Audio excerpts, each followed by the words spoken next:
The winter rain poured down like 1,000 tears from the heavens, smudging city lights into blurry reflections on the pavement.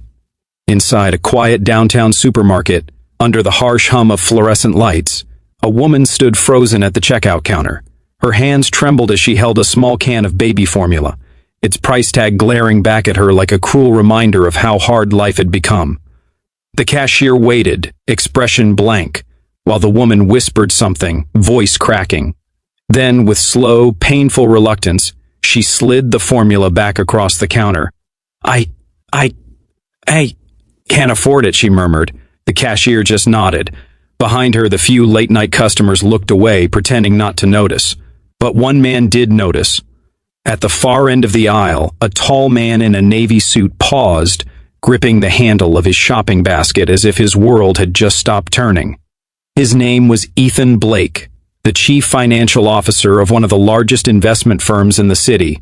People knew him as the cold, brilliant millionaire who could turn bankrupt companies into gold, but no one really knew him. No one knew that he went home each night to a silent penthouse overlooking the city skyline, a glass of whiskey in one hand and a photo of a little girl in the other. His daughter, gone too soon.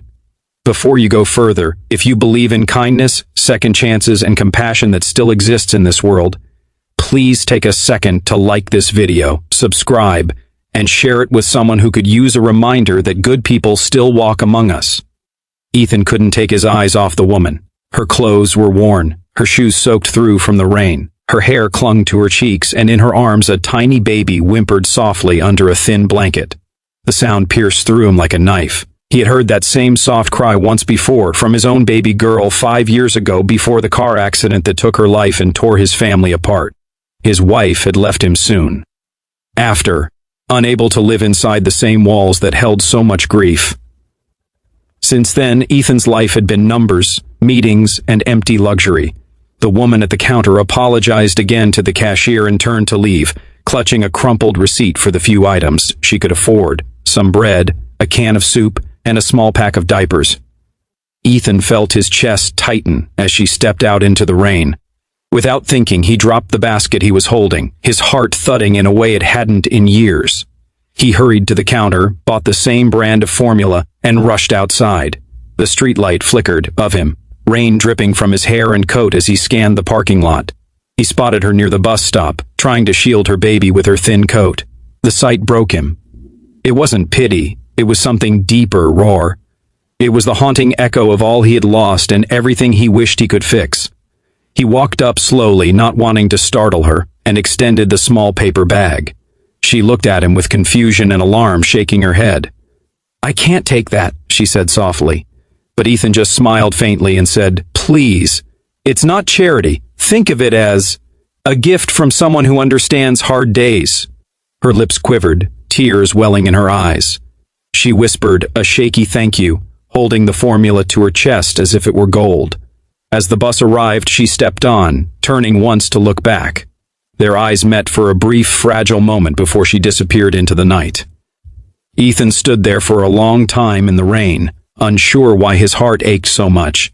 He didn't even know her name, but something inside him had shifted. For the first time in years, he didn't feel empty. He felt alive.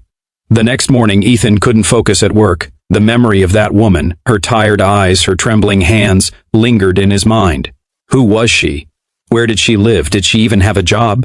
The questions wouldn't leave him. So, after work, he returned to that same supermarket, asking discreetly if anyone knew her.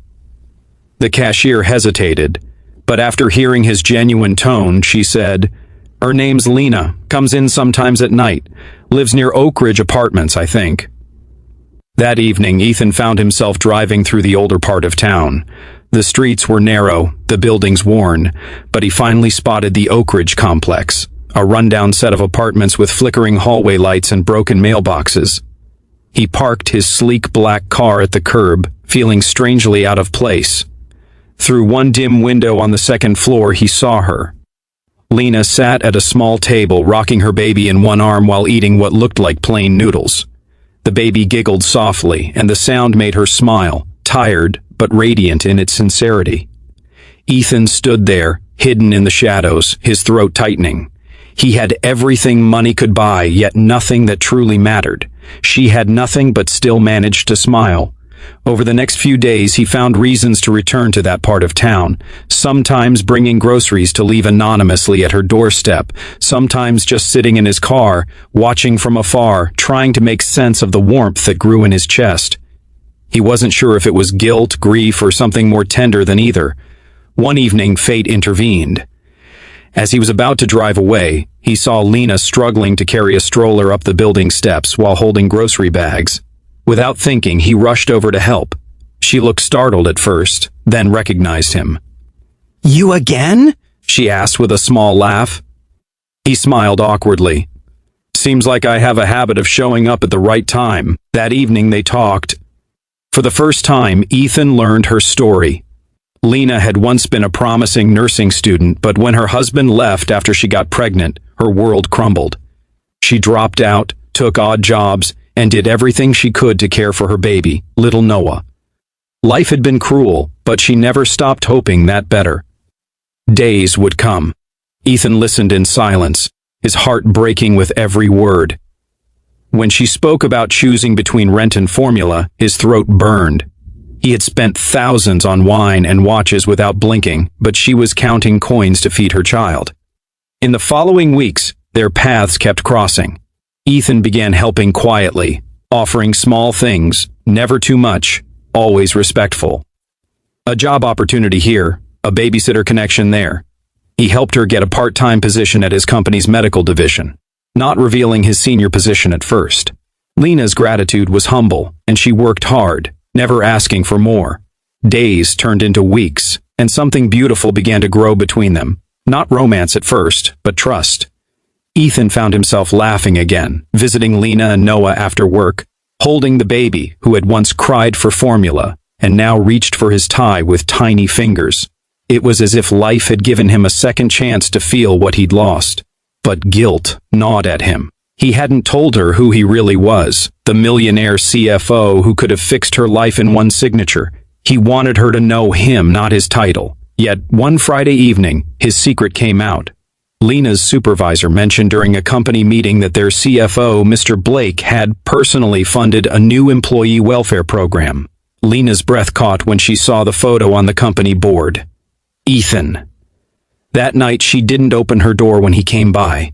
She was hurt, not because of his wealth, but because she felt deceived. The man who had shown her warmth had also hidden the truth. Ethan stood there, rain pouring again, just as it had the night they first met. "Lena, I never meant to lie," he said through the door. "I just didn't want my money to change how you saw me. I wanted to be someone who earned your trust, not bought it." Inside, tears streamed down Lena's face. She didn't respond, but as he turned to leave, she opened the door a crack. "You didn't have to buy my trust," she whispered. "You already had it the night you gave me that formula." It took time, but they found their way back to each other, slowly, carefully. Ethan offered her a stable position at his firm, but Lena refused any special treatment. She wanted to prove herself, and she did. Within months, she became one of the most reliable members of the team. Noah adored Ethan, and the once lonely man found himself spending weekends at the park, laughing with a little boy who filled his heart with light again. One evening, as the sun set over the city skyline, Ethan watched Lena and Noah playing in the grass. The orange glow of twilight wrapped around them like a blessing. He realized that money, success, all the luxury, none of it had ever mattered. What mattered was the feeling of belonging, of healing, of knowing that even broken hearts could find warmth again. Months later, on a quiet Christmas Eve, Ethan invited Lena and Noah to his home for dinner. The city sparkled below, snow gently falling outside.